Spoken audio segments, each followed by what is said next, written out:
que me toca exponer es la parte del intestino grueso.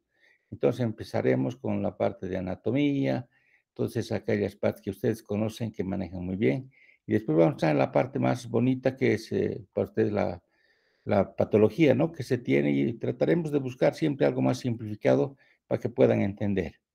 Entonces voy a compartir con ustedes mi pantalla de mis diapositivas para poder exponer. Bueno, y también quería saber si se ve bien, todos me confirman.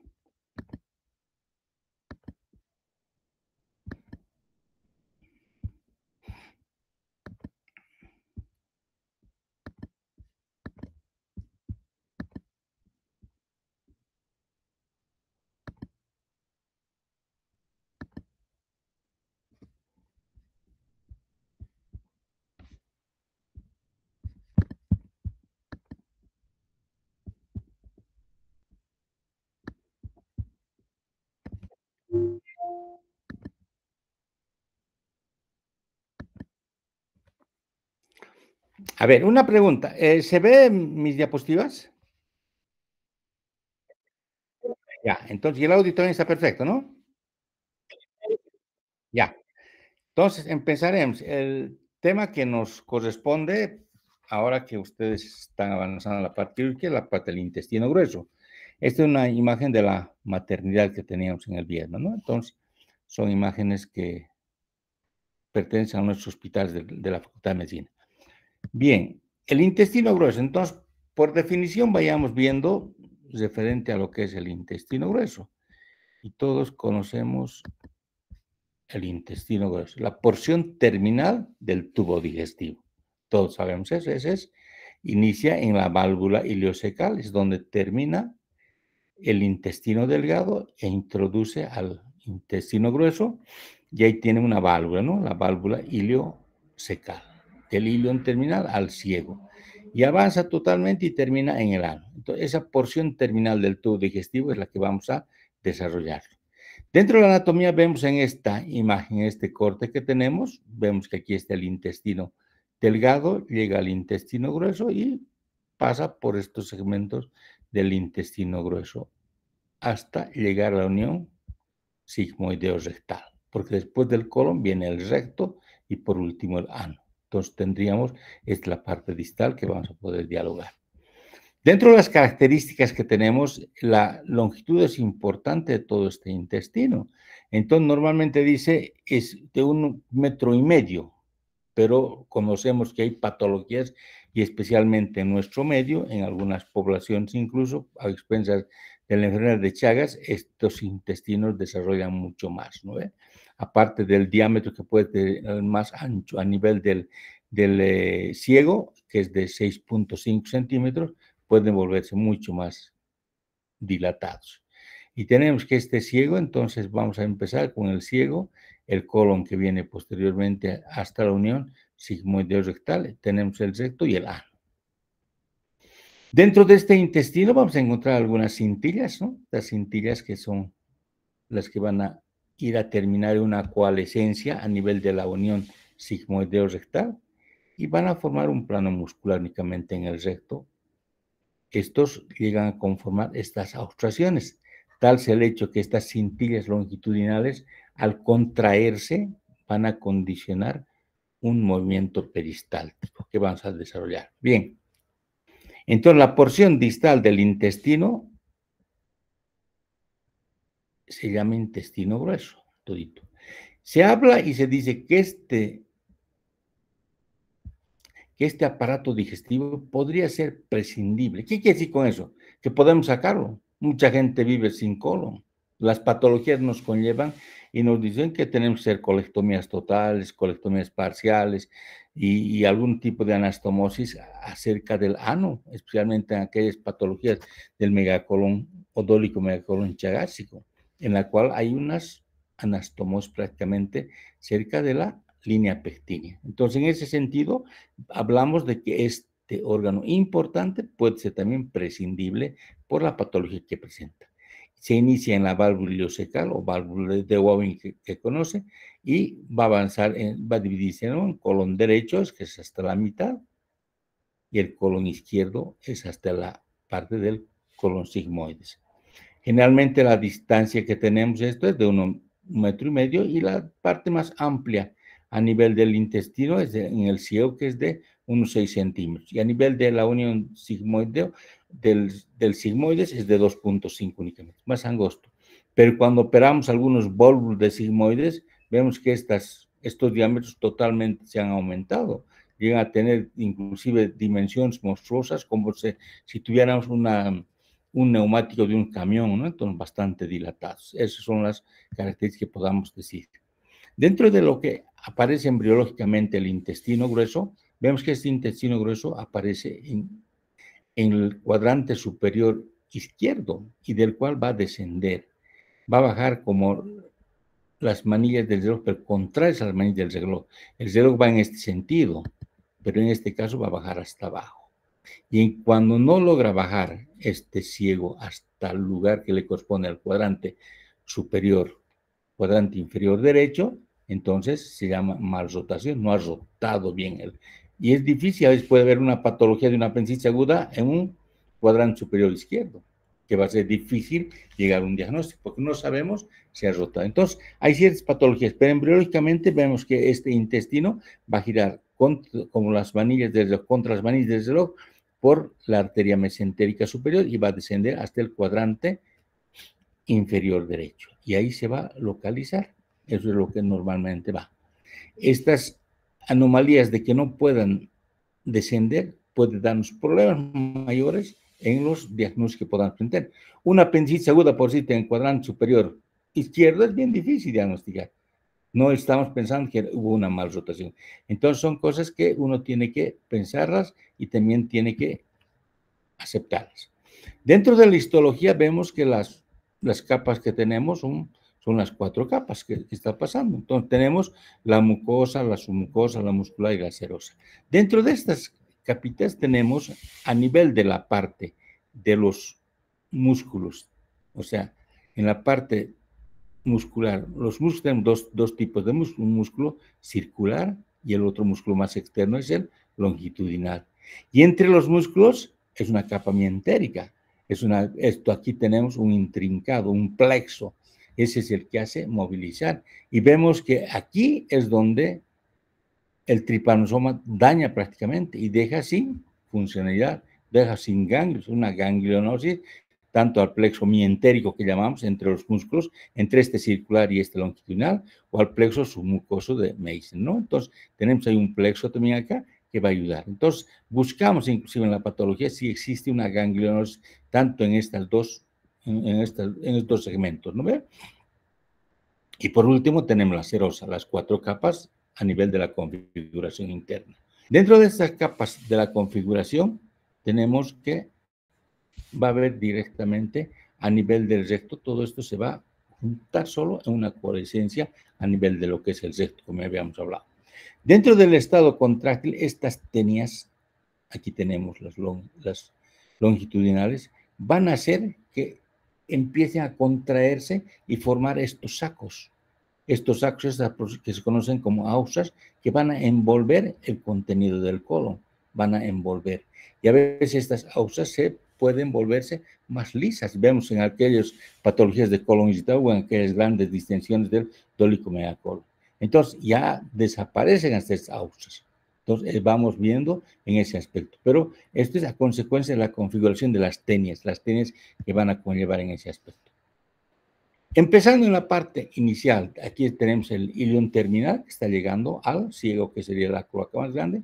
Tenemos aquí un órgano que es con el nombre de apéndice. El apéndice secal, este apéndice secal que está localizado. Y puede tener varias localizaciones que vamos a desarrollar algún rato, en la cual puede ser netamente peritoneal, pero también puede haber retroperitoneal, que es la más frecuente que se presenta, y está irrigado por una arteria, ¿no? La arteria pendicular. Aquí tenemos esta, y él empieza. Se conoce con el nombre de ciego, esta es la parte del ciego. Y el ciego, aquí está su valvulita, tiene una válvula para que pueda ingresar el contenido. Cuando a veces hacemos una radiografía del colon, un colon por enema, y el colon por enema dice colon por enema, colocamos un enema a la paciente, al paciente, y vamos a llenar prácticamente el colon del contraste. Vamos a llenar todito hasta acá. Y no se tiene que ver el intestino delgado. Pero en algunos casos pasa el contraste acá. Entonces decimos una válvula ileocecal incompetente. No está compitiendo, está dejando pasar el contraste. Entonces, eso es lo que vamos viendo. O sea, en aquellas patologías puede haber una válvula ileocecal incompetente. Por eso, cuando a veces tenemos una unión del intestino delgado que vamos a anastomosar cerca de la válvula ileocecal, por decirles a unos 5, 10 centímetros, 8 centímetros de la válvula ileocecal, un anastomosis terminal, es riesgoso porque para que el contenido pueda pasar tiene que vencer esta válvula ileocecal. Y en ese sentido muchas veces cerramos este intestino delgado y hacemos una anastomosis directamente al colon para que con facilidad pueda descender el contenido del ilion terminal del intestino delgado y poder seguir su trayecto que tenemos. Entonces, nos sirve esta válvula ileocecal. Entonces, esta válvula ileocecal es la que une entre el delgado y el grueso, ¿no? El ciego se conoce como la primera porción del intestino grueso, generalmente es totalmente intraperitoneal, ¿no? Por esa razón es como tiene esa movilidad, puede condicionar algunas veces algún problema de que existiera un vólvulo de ciego, porque es bastante amplia y se conoce con otro nombre que decimos como si fuera la cloaca, ¿no ve? Este sería una cloaca. Entonces, aquí tenemos dos esfínteres, prácticamente un esfínter superior, la ileocólica casi es horizontal en la parte, y una inferior en la cual está más vertical acá, a nivel del ilio terminal. Esto va a hacer que evite el reflujo del contenido hacia el ilio. Esto es lo que estamos haciendo. Pero cuando refluye, es una válvula ileocecal incompetente. Eso es lo que vamos viendo con las uniones. Y tenemos acá la válvula del intestino delgado que llega al ciego. Aquí tenemos los elementos que van a contraerse y que deberían darnos un hermetismo en ese sentido. Entonces, este ciego está aislado entre los esfínteres y es una cámara prácticamente de fermentación. Aquí llega casi el contenido líquido, está llegando del intestino delgado líquido y está fermentándose. En un diámetro generalmente entre 6 a 9 centímetros. Es la parte más dilatada del intestino grueso del ciego, pero también es móvil. Tiene un tipo de movilidad y puede ser propenso a que pueda formarse el vólvulo de ciego. Normalmente hablamos de vólvulo del colon sigmoide porque es bastante móvil, es prácticamente intraperitoneal y está con los pies, que se dice, ambos se han juntado bastante y tiene una gran movilidad y puede torcerse sobre su propio eje. Y de igual manera el ciego puede hacer lo mismo por esa gran distensión y por esa movilidad que puede tener. En esta parte a veces casi es imposible obstruirse, salvo que existe una rotación del ciego. Y tenemos el apéndice, vean ustedes que el apéndice puede descender. A veces no desciende todo y tiene las posiciones en las cuales tenemos. El apéndice cecal es el que está encontrando la porción interna. Las capas de igualmente vamos a ver una configuración interna, tiene sus arterias, ¿no? Que son ramas de la ileocólica y todas de la mesentérica superior. Tiene gran cantidad de formaciones nodulares linfoides. Esa es su funcionalidad del apéndice cecal. Generalmente van a proyectarse en la parte media del ciego y tiene una longitud variable. Hemos visto que en algunos pacientes puede tener menos, hasta de 2 centímetros, pero en algunos es bastante largo, hasta de 20 centímetros. Puede estar localizada en este cuadrante e inclusive colocarse por la parte retroperitoneal, que es el porcentaje más frecuente que tenemos. Posterior al ciego, donde está alojado el apéndice, a esta cámara de fermentación, tenemos el colon ascendente, o sea, el contenido que llegue del intestino delgado al intestino grueso, en este caso al ciego, que ha producido un aspecto de fermentación, un aspecto de que se está mezclando prácticamente en esta zona de la cámara de fermentación, va a pasar al colon ascendente. Y ese colon ascendente va a avanzar hasta la flexura del colon acá, a la unión del ligamento hepatocólico. Generalmente tiene 10 centímetros y las arterias cólicas derechas son las que le van a dar la irrigación. A veces tiene una inconstante en ese sentido. Este colon ascendente va avanzando hacia la parte superior hasta llegar a unirse al colon transverso. Antes tenemos el ángulo. Aquí hay un ángulo que se forma, el ángulo con el hígado, ángulo hepático. Y generalmente este ángulo hepático está unido al retroperitoneo, al hígado y a veces a la vesícula biliar.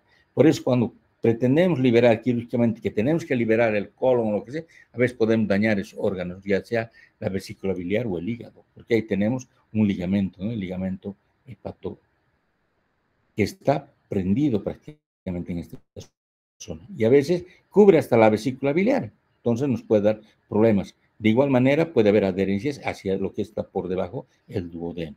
Entonces tenemos segmentos. Este continúa con el colon transverso, este segmento de verde que tenemos el colon transverso, que prácticamente es una flexura que va avanzando. Generalmente mide entre 35 hasta 50 centímetros, dependiente del tamaño. En algunas personas o en algunas mujeres, incluso esto baja, desciende hasta llegar a tocar, dice, al útero, ¿no? Entonces está colgando prácticamente, es como si fuera un puente colgante en ese sentido. Y tiene las tres tenias que vamos a identificar perfectamente con sus apensos mentales. Tiene la parte de fijación a través de los ligamentos, el gastrocólico. O sea, aquí tenemos el estómago y tenemos al colon, el gastrocólico, ¿no? De igual manera podemos avanzar hacia a la parte del vaso, que son los ligamentos, como son los vasos, como los frenocólicos que tenemos en el sentido, y el esplenocólico, ¿no? Entonces, son puntos de fijación a nivel del colon transverso. Este colon transverso, como decía, entre 35 a 50 centímetros, y está en la parte superior. Puede inclusive descender, colgarse prácticamente, todo eso, y llegar, digamos, a la flexura del ángulo esplénico. El ángulo esplénico después del colon transverso es el otro punto mucho más alto de inserción. Es prácticamente el que va a llegar hasta la parte superior, siendo un punto muy difícil a veces cuando está procedimientos quirúrgicos de retirar el colon, porque tenemos aquí el vaso que está cerca y podemos condicionar algún tipo de lesión. De igual manera, podemos lesionar el estómago o podemos lesionar inclusive el páncreas. Entonces, este ángulo esplénico, como ustedes ven en esta figura, es la parte más alta, ¿no? Entonces, estamos empezando, digamos, a llegar aquí al ángulo esplénico, y este ángulo esplénico tiene los ligamentos, ¿no? Los ligamentos cólicos, el frenocólico y el esplenocólico. Entonces, son ligamentos que están sujetándose prácticamente al colon. Posteriormente tenemos el colon que desciende, es mucho más estrecho, tiene las tres tenias y hay numerosos apéndices epiploicos, está viendo. Esta es la parte en la cual ya está irrigada desde aquí, desde la mitad del transverso a este lado, a través de la arteria mesentérica inferior. Y vamos a verla posteriormente. El colon descendente, entonces, tiene una distancia entre 20 a 25 centímetros, tiene la parte externa peritoneal y a veces está cubierto por la parte posterior, fijada en la parte posterior. Por eso es que no es tan movible estas partes, ¿no? Tiene un mesenterio libre en algunos segmentos, pero generalmente es más fijo en ese sentido. Y posterior tenemos la parte más móvil, que es el colon sigmoides. Este colon sigmoides forma una S a nivel del colon y va a llegar hasta el repliegue peritoneal. Acá tenemos el repliegue peritoneal, formarse el recto. La distancia entre 10 a 30 centímetros, pero vemos que hay sigmoides mucho más largos con las patologías que vamos a poder avanzar y verlos en algunas diapositivas. Posteriormente se une a la unión recto-sigmoidea, donde ya la superficie es lisa y va a descender, ya no tiene apéndices epiploicos, nada, y posterior llega al ano. Entonces, ese es el colon donde estaríamos hablando del colon, desde el ciego, el colon ascendente, el transverso, el descendente y el sigmoides, hasta la reflexión peritoneal. Este está irrigado por dos arterias, una que es la arteria mesentérica superior, aquí tenemos la aorta, y tenemos la arteria mesentérica superior que va a irrigar prácticamente la mitad del colon. La otra mitad va a irrigar la arteria mesentérica inferior, entonces con sus ramas, obviamente. Entonces tenemos así las dos ramas que nos van a alimentar tanto el colon. Tenemos la aorta con sus dos ramitas, una la arteria mesentérica superior y la arteria mesentérica inferior. Y tenemos aquí cada una de ellas, como nace la mesentérica superior, nace a nivel de la lumbar 1, y de ahí va bajando el tronco 1 centímetro por debajo. El tronco celíaco, tenemos el tronco celíaco, ¿no? Por debajo de 1 centímetro del tronco celíaco, a nivel de la lumbar 1, nace la mesentérica superior y desciende por debajo del páncreas. Entonces, cuando hacemos cirugías pancreáticas también tenemos que ver esta arteria tenemos que cuidar bastante, porque imagínense, si produce una lesión, nos va a cohibir todo lo que es, miren, el intestino delgado hasta la mitad del colon transverso. Entonces, esa es la arteria mesentérica superior. Y tenemos los ramas, ¿no ven? Las cólicas, la cólica media que decíamos que es a veces inconstante, las cólicas derechas, las arterias ilocólicas y las arterias ileales. Las arterias ileales, todas las ileales que van ahí, ¿no? Las ramas de aquí de ilocólica, tenemos la rama apendicular, que la apéndice, y las ramas a nivel del yeyuno y yeyunales y las ileales. Todo el intestino delgado, entonces, está irrigado por la mesentérica superior. Y tenemos ahí están los ramos que va a descender y va hasta la mitad del colon. Y aquí tenemos otro arco, un arco anastomótico de Riolano. Entonces va a anastomosar. Y veamos, tenemos la anastomosis del arco de Riolano, está juntando, prácticamente está uniendo con la arteria mesentérica inferior. Y tenemos los vasos. Entonces, esta ya nace a nivel de la lumbar 3, y prácticamente en el borde inferior del duodeno. Entonces, tenemos que ver, cuando nosotros hacemos algún tipo de cirugía, tenemos que analizar y ver a nivel del duodeno, el páncreas, porque pueden lesionarse esas arterias muy importantes. Y esta me va a irrigar todo lo que es el colon derecho, con sus ramos que nos van a dar. Tenemos los ramos arteriales, ¿no? Las cólicas izquierdas, la cólica izquierda inferior, las arterias sigmoideas que están yendo al colon sigmoides, y después de eso las que bajan abajo, las hemorroidales, ¿no? Hemorroidal superior, la media y la inferior. Entonces, todas estas ramas que tenemos acá son ramas de la arteria mesentérica inferior, y el que va a juntarnos ambos, el arco de Riolano. Entonces, tenemos la red intrincada de lo que es la parte arterial. Y tenemos aquí en este arco de Riolano, para que sea arteria mesentérica superior, arteria mesentérica inferior. El arco de Riolano, una rama externa. ¿No? Entonces tenemos la red anastomótica, y estas son las arterias marginales que van uniéndose al intestino. Todo dicho son arterias marginales. Y tenemos arterias marginales, y de igual manera en las ramas descendentes, la que va a ir a las hemorroidales, bueno, van a ir las sacras, ¿no? Que vamos a tener las sacras. Todo es red intrincada de las arterias que van a irrigar. Tenemos, pero bien claro, que la mesentérica superior irriga el colon derecho y la mesentérica inferior el colon izquierdo. Esa arteria van marginales, dan arcos anastomóticos paralelos al mesenterio, y ahí nacen los vasos que nos conocemos como vasos rectos, donde se introducen al colon, ¿no? Los vasos rectos tenemos acá, las redes anastomóticas, que son paralelos al borde del mesenterio. Tonito. Está totalmente irrigado, y aquí tenemos los arcos. Se logra identificar perfectamente bien. La circulación venosa va paralela, ¿no? Prácticamente paralela a lo que viene en la parte arterial, y estamos viendo aquí los ramos, ¿no? Entonces, según las venas, la mesentérica superior y la esplénica confluyen en la vena mesentérica inferior, y las arterias van a ir un curso análogo, prácticamente circular juntamente la arteria y la vena, y estamos viendo acá en los ramos venosos. La inervación, en la inervación hablando, tenemos un sistema doble, un sistema extrínseco y un sistema intrínseco. El sistema extrínseco van a acompañar a las arterias, ¿no? Son fibras que van a llevar desde el tronco celíaco al tronco simpático lumbar, y las parasimpáticas a través del celíaco. Esa es la parte extrínseca. Y el intrínseco, el plexo entérico, ¿me entienden? Ahí tenemos el plexo del submucoso de Meissner o el mesentérico de Auerbach. Entonces, este es el sistema intrínseco. Este sistema es el que se daña y el que va a condicionar que ese intestino empiece a aumentar de diámetro a medida que progresa la enfermedad, ¿no? Entonces, en este caso, estamos viendo que en la enfermedad de Chagas vemos que existe zonas de ganglionosis, donde los plexos, tanto el submucoso de Meissner o el plexo mientérico de Auerbach, quedan de tener, son zonas ganglionósicas, entonces no tienen contractilidad, y actúan como si estuvieran un cuadro obstructivo en esa zona.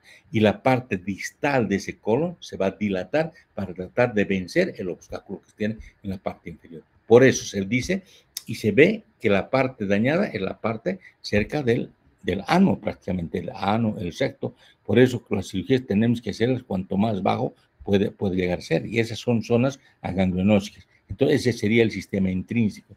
Y el extrínseco, hablamos de las fibras simpáticas, complexo celíaco y el tronco simpático lumbar. Y las parasimpáticas, complexo celíaco. Entonces, este sistema extrínseco van a acompañar, igual como las venas, a las arterias. Las arterias y el plexo van a avanzar. Pero el intrínseco es, vemos, el plexo a nivel de la parte intestinal, el plexo entérico. Dentro de la fisiología, ¿qué hace el colon? ¿El colon qué hace? La función del colon es reciclar sustancias nutritivas. Están reciclando, es como hacemos reciclar los desechos de la casa. Estamos separando, ¿no? El colon hace un reciclamiento para absorber sustancias nutritivas y el recto elimina las heces. O sea, el producto del desecho elimina el recto, la función. Y la función del colon es reciclar las sustancias nutritivas para absorberlas, para llevar adelante esa absorción. Entonces, dentro de la fisiología del colon tenemos el reciclamiento de sustancias nutritivas. ¿Qué va a proceder con qué? Va a absorber todo lo que está reciclando, va a poder absorber, va a poder más secretar, porque hay glándulas de secreción, va a secretar. ¿Y qué tiene que hacer eso? Tiene que envolverlo, o sea, tratar de hacer un bolo, o sea, trata de llevar para que sea absorbido. Entonces tiene que haber una motilidad. Y después de esa motilidad, el producto del desecho tiene que formar las heces y conllevar a lo que es la defecación. Entonces, tenemos las funciones del colon. Va a reciclar esas sustancias nutritivas, va a empezar a hacer va a separar prácticamente sustancias nutritivas, va a absorber lo que pueda, los líquidos, los electrolitos, todo va a empezar a absorber, va a secretar más solución a través de las glándulas y va a producir una motilidad a nivel del intestino. Producto del desecho va a formar las heces fecales, lo que ya no puede, como la celulosa, no puede prácticamente absorberla, va a conllevar a hacer un bolo fecal bastante importante para que pueda ser defecado. Entonces, tenemos las funciones del colon.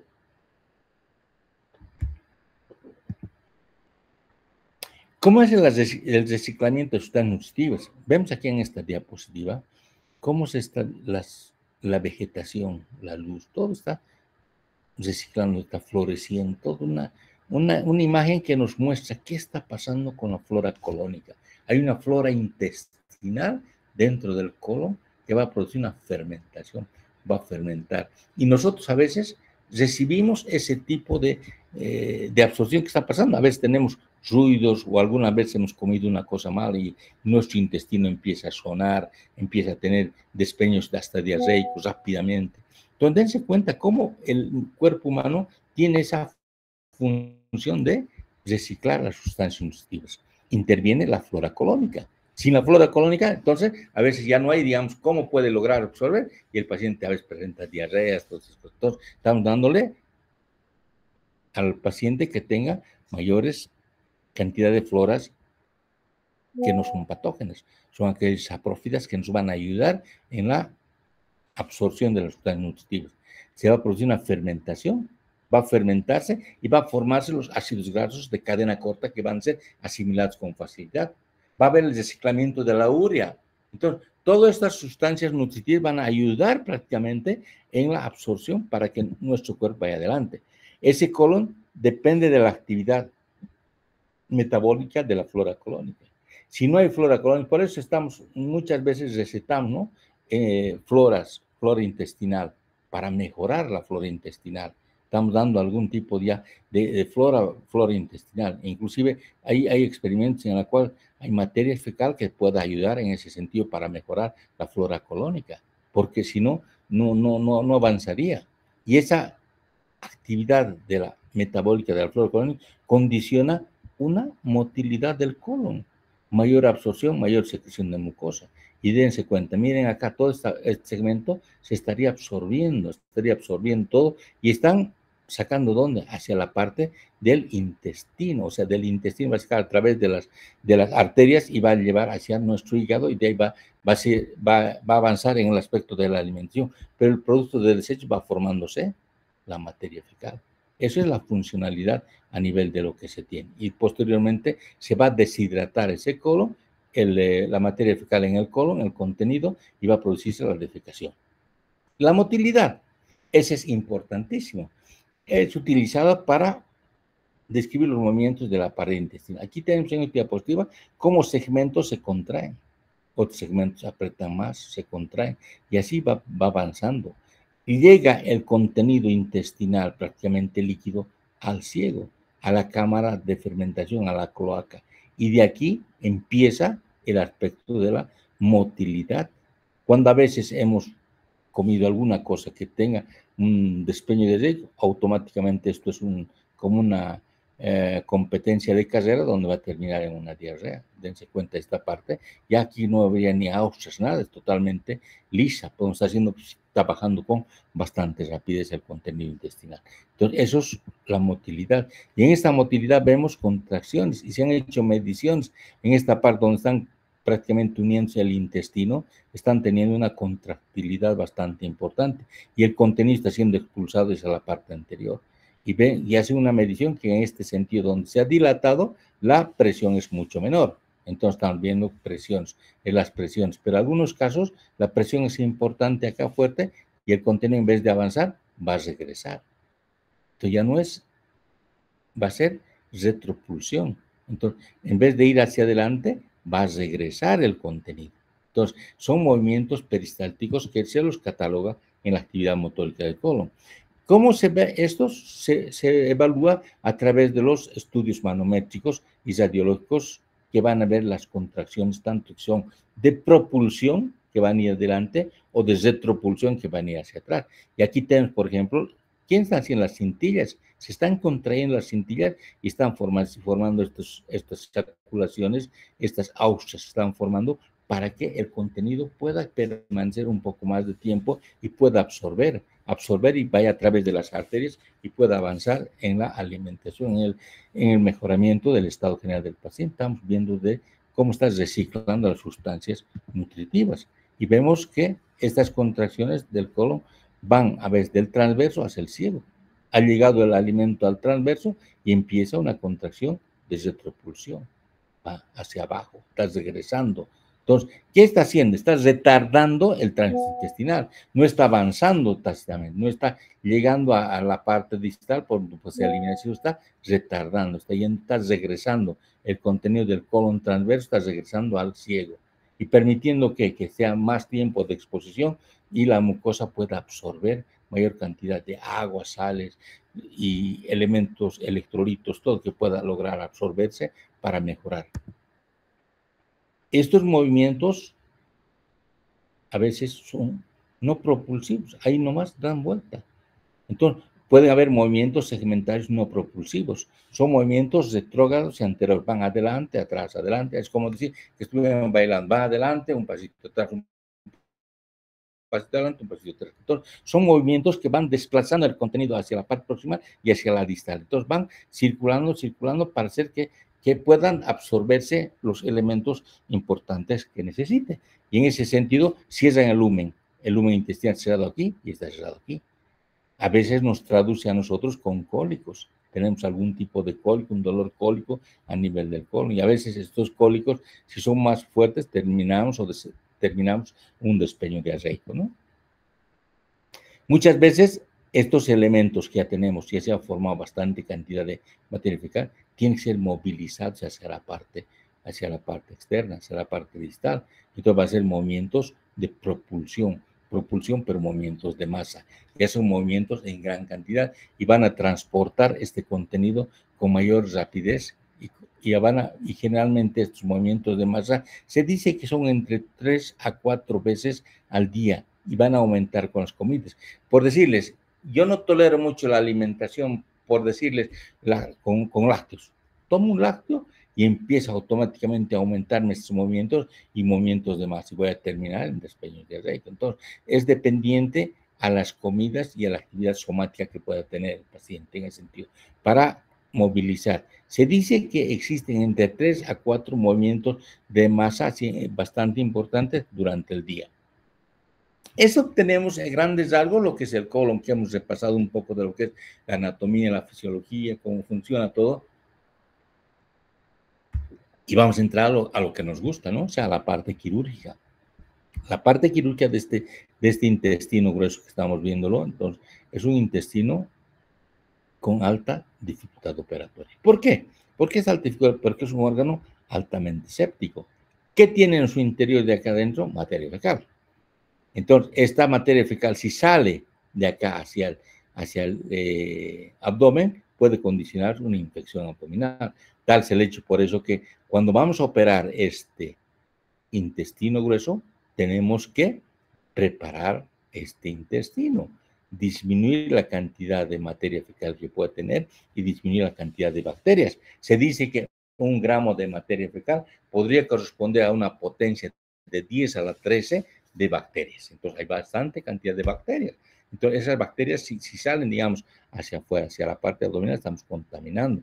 ¿Qué puede condicionar una cirugía? Puede condicionar una parálisis, un hilo, una oclusión intestinal, puede haber una destrucción de las suturas, si hemos suturado algo por ahí, al haber esa contaminación, podemos tener prácticamente una dehiscencia de las anastomosis, unas fístulas, puede perforar, puede formarse abscesos, puede hacerse peritonitis, o en último caso llegar a un foco séptico con un abdomen séptico del paciente que perdemos al paciente.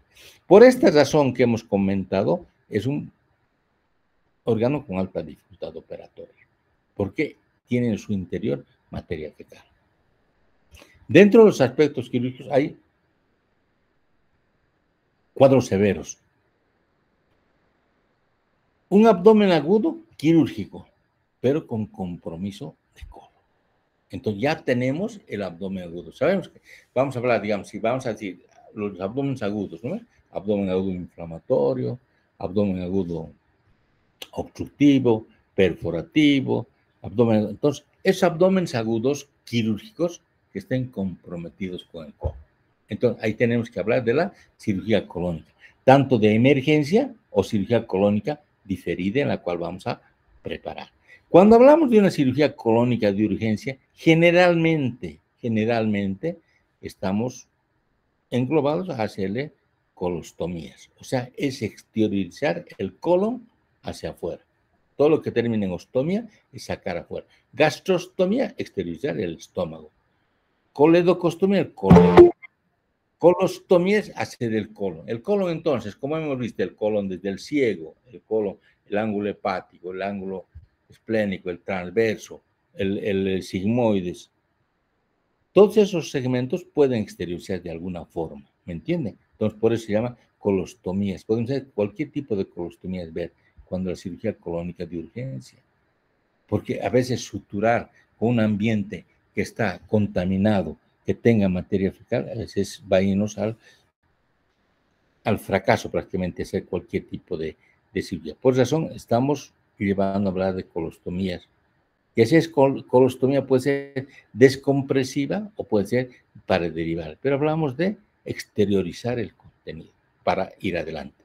Pero en aquellas cirugías en las cuales tenemos una indicación electiva, digo, voy a operar a este paciente, entonces sí podemos preparar para hacer algún tipo de anastomosis primaria, sin que tengamos que recurrir a una colostomía, ¿no es? Entonces, en el cual en esta indicación electiva tengo que tener un tiempo suficiente para estudiar al paciente. Le haré un colon por enema, le haré una colonoscopía, estudiaré, había tenido divertículos, había tenido enfermedad de Chagas, un dolicomedia colon, entonces tendré el tiempo suficiente para estudiar.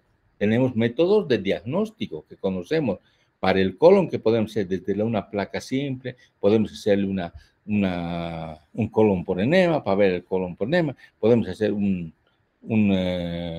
estudio de endoscopía, ya sea las endoscopías bajas, para poder observar, para poder ver, rectosigmoidoscopías, y así los estudios que nos puedan conllevar a tener un diagnóstico. Estamos teniendo un suficiente tiempo para estudiar en modo integral y completo al paciente. Definiendo estas cosas, voy a ver qué es lo que voy a hacer con el paciente. Voy a decir que lo voy a operar y voy a hacerle una colectomía derecha, una colectomía izquierda, voy a hacer una colectomía total, o una proctocolectomía. Entonces, para cualquiera de esos eventos, haré lo primero, la preparación del colon. Porque voy a cortar el colon, y al cortar el colon se puede salir la materia fecal, puedo contaminar, y en ese sentido debo preparar el colon. Entonces, la preparación del colon, ¿cómo voy a hacer? ¿Qué debo hacer?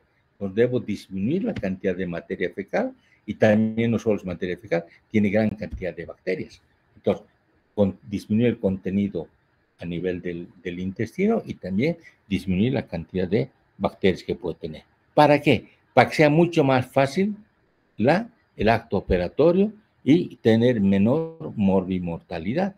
Así ya disminuimos la morbimortalidad, porque estamos en una indicación lectiva y estamos preparando al paciente. ¿Cómo preparo el colon? El colon puedo preparar de dos maneras. Entonces, puede ser mecánicamente. Mecánico va a ser, tengo que ser algo mecánico, debo introducir. Entonces, puedo darle dieta al paciente, decirle, desde hoy día va a tomar solamente dieta pobre en residuos, dieta líquida. Generalmente vemos un margen de 3 días para preparar el colon. Entonces, vamos a decir, estos 3 días el paciente va a tener una alimentación con poco residuo, o una dieta prácticamente que tenga poco celulosa, que más que todo sea licuados para que puedan absorber y no tenga muchos residuos. Tenemos que colocar enemas, laxantes, tratar de vaciar su intestino. A veces son intestinos muy grandes en los cuales 1 litro de solución fisiológica no va a ser suficiente, tenemos que poner más. Y más todavía si a veces usamos el enema vita, que no sirve particularmente porque son una cantidad de 10 cc, no sirve para colonos tan grandes que tenemos. Entonces tenemos que usar el enema evacuante de 1 o 2 litros y medio, en la cual vamos a hacer preparación. Estamos disminuyendo la cantidad de materia fecal que tiene. Y por otra parte, tenemos que disminuir la cantidad de bacterias. Y para disminuir bacterias, tenemos que usar antibióticos. Tenemos que atenuar la acción bacteriana a nivel intraluminal.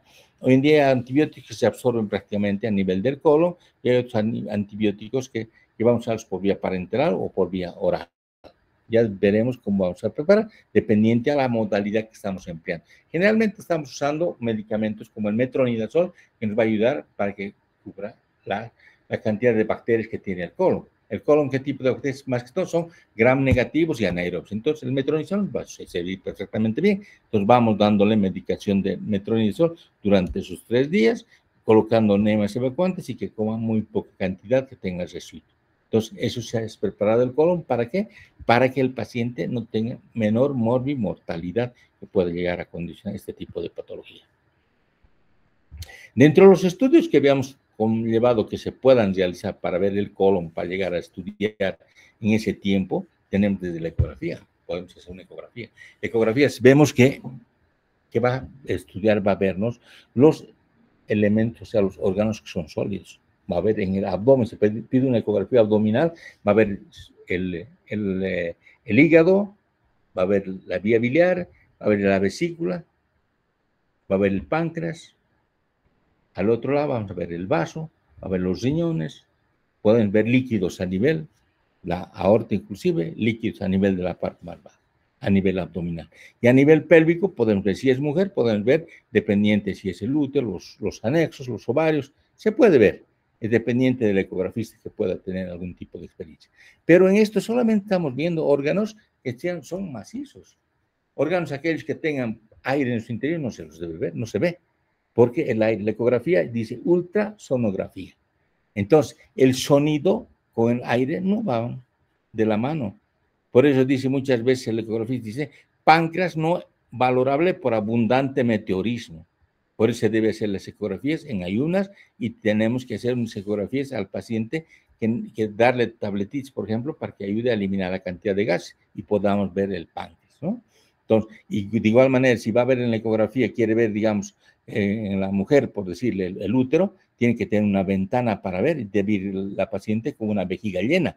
La vejiga va a ser una ventana por donde va a introducir el transductor, va a lanzar el sonido y va a poder identificar prácticamente el útero y va a transmitirse al monitor que estamos viendo. Entonces, va a poder ver toda la ventana. Para poder ver en ese sentido en una ecografía pélvica es netamente la vejiga llena, ¿no? Y en la parte abdominal se pide que el paciente vaya en ayunas para poder evitar que esté lleno de gas.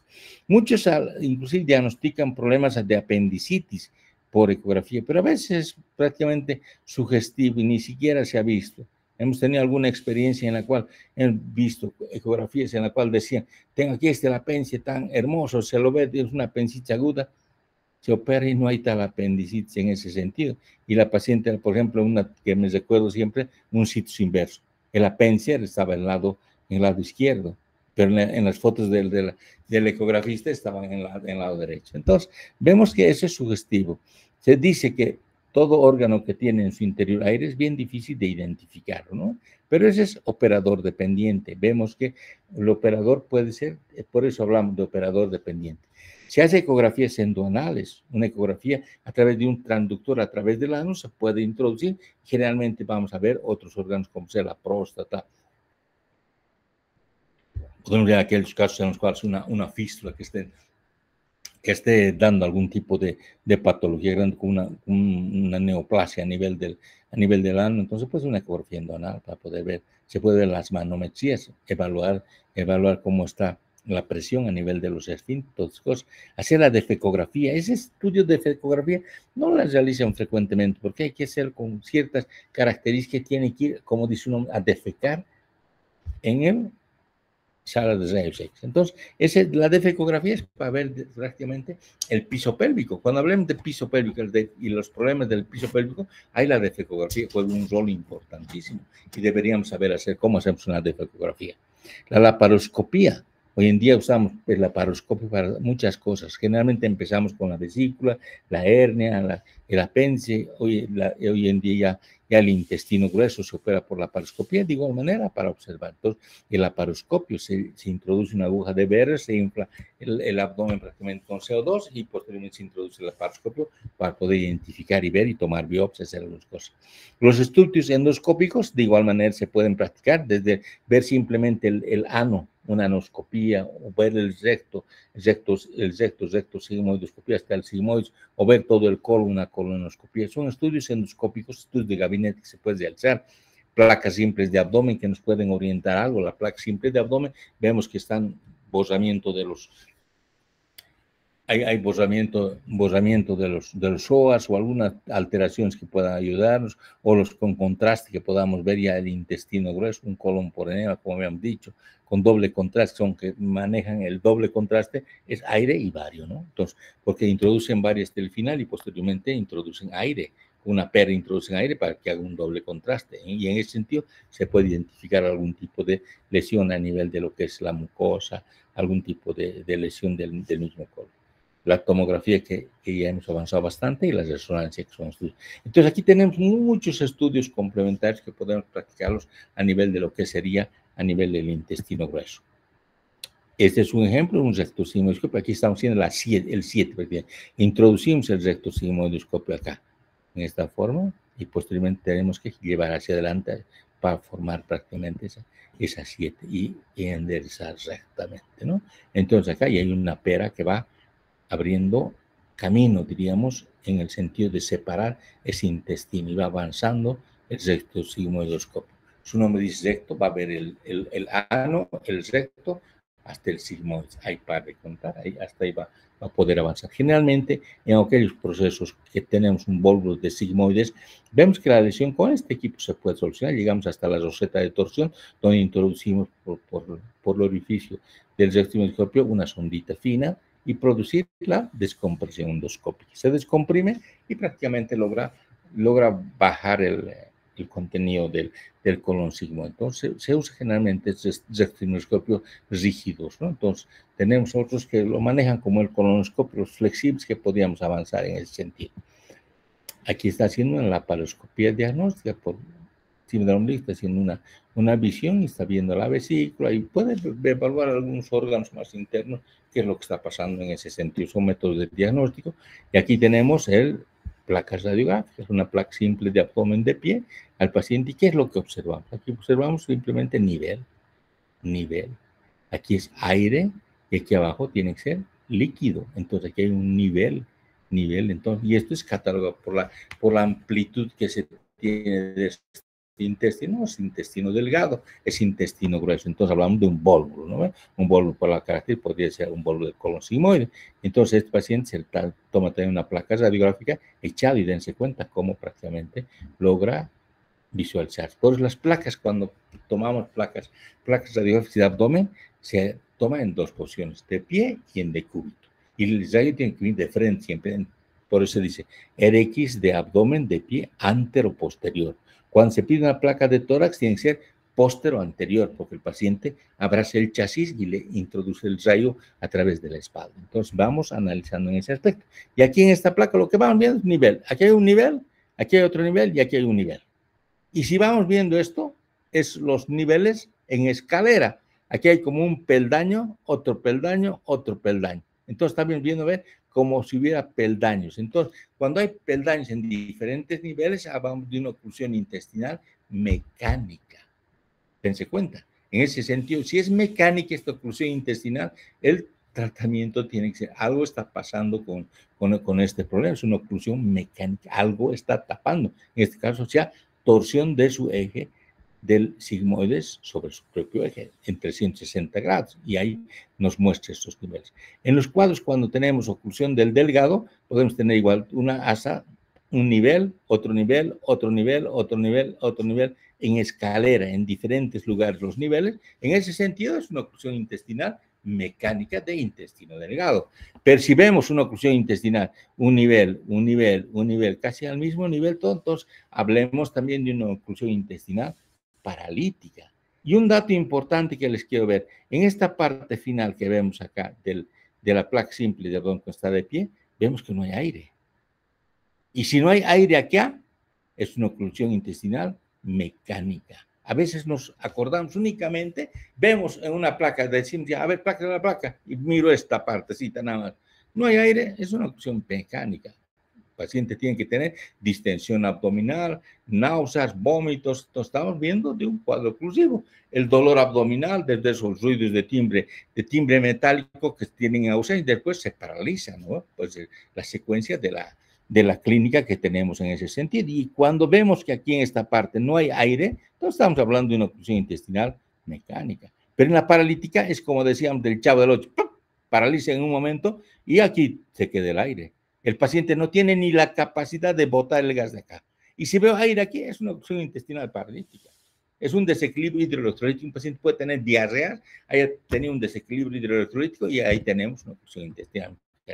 Así nos sirven las placas radiográficas en ese sentido, ¿no? Entonces, eso es lo que nos va a condicionar los métodos de diagnóstico que vamos a hacer. De igual manera, podemos hablar, digamos, de traumatismos del colon, pero veo que la hora ya estamos cerca, nos va a alcanzar, son 6:54, entonces mañana continuaremos con el tema de traumatismos del colon y avanzamos con los demás temas, ¿no? Entonces voy a dejar de compartir, espero que se ha escuchado lo que hemos... ¿Se ha entendido? ¿Se ha escuchado? ¿No ha fallado el internet?